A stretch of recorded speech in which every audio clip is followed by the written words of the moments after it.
Hi, I'm Daphne. I'm a full time teacher and mother of two. Like all working moms, I juggle work and home life the best way I can. In the couple of months that I've done work from home with kids around, I've learned to create a system that worked for me. And although these might not be new to you anymore, I just wanted to share with you how I've managed to make it my own, and I hope these will help you too. So stick around. I'm sharing with you 7 sanity savers, starting with rising early, or at least rising earlier than the family. The most peaceful time for me to work is when kids are still in bed. Honestly, waking up early is quite hard for me, especially when I'm confident I'm just at home anyway. I've tried setting the alarm really early, and hey, who am I fooling? I simply hit snooze and go back to sleep.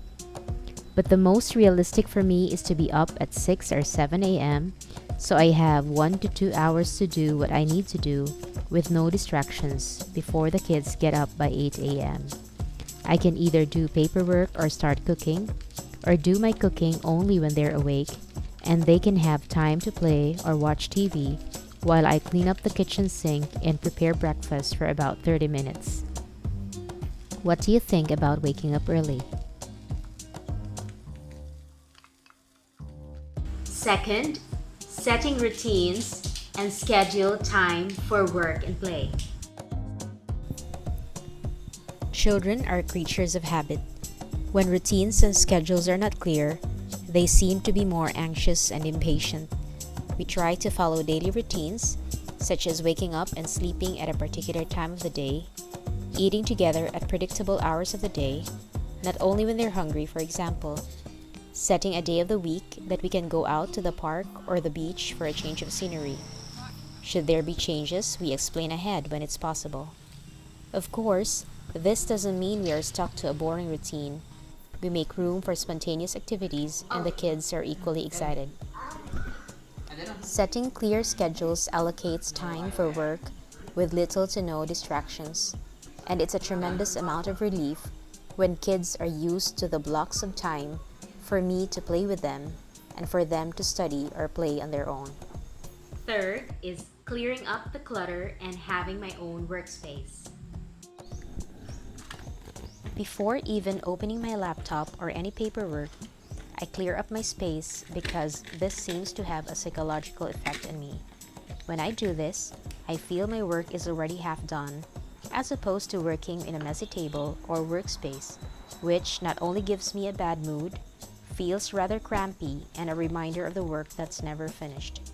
Sometimes, when I feel I have super duper lots of paperwork, I sweep the whole living room, and it's amazing how much a clean space can also clear up my mind and get me ready for the tasks ahead of me.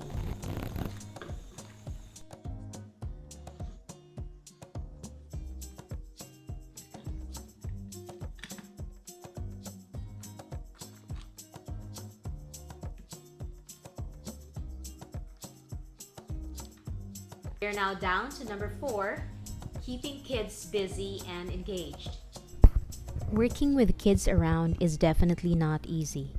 Young kids demand your attention, and they may not really understand the work demands that you're facing. When they're not clear about what they should be doing while you're at work, they will keep on bugging you. While you're set to do paperwork for 2 hours, for example, what can the kids do within that block of time? While you're having a virtual meeting, what specific activities can they do?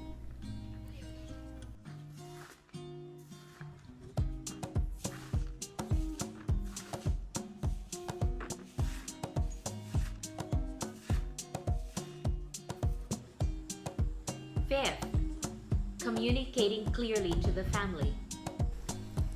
Explain to kids that mom is working and be clear about when you can talk and spend time with them. It doesn't help to simply say no or tell them mom is busy, but you're not giving them any alternatives. Give them an idea of when you can have time for them or what's the task at hand.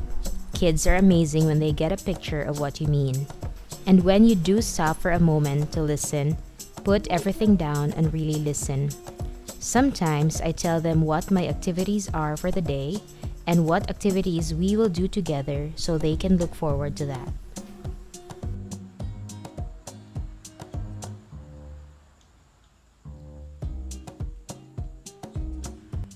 6.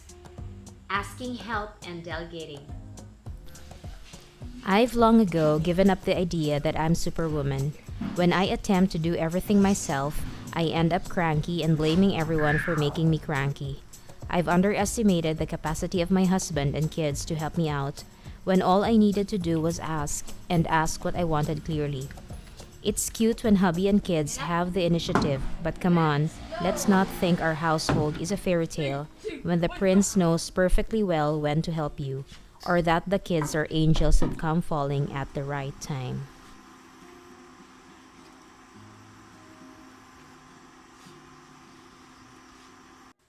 And finally, but most importantly, allowing myself my me time.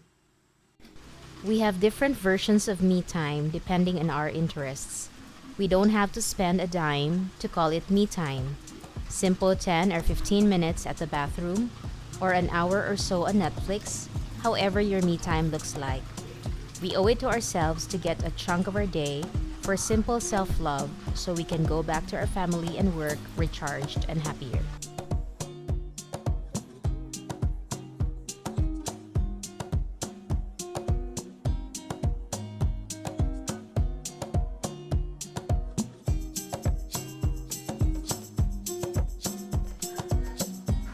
Working from home and working at home are great setups.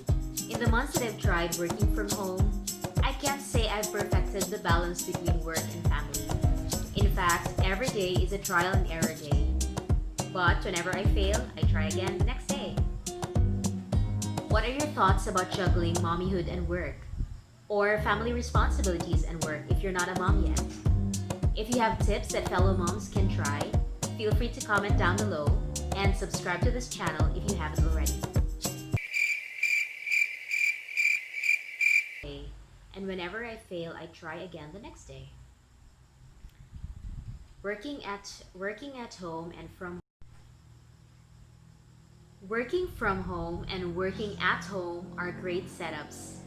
In the months that I've tried, oh my god. So in the couple of months that I've done,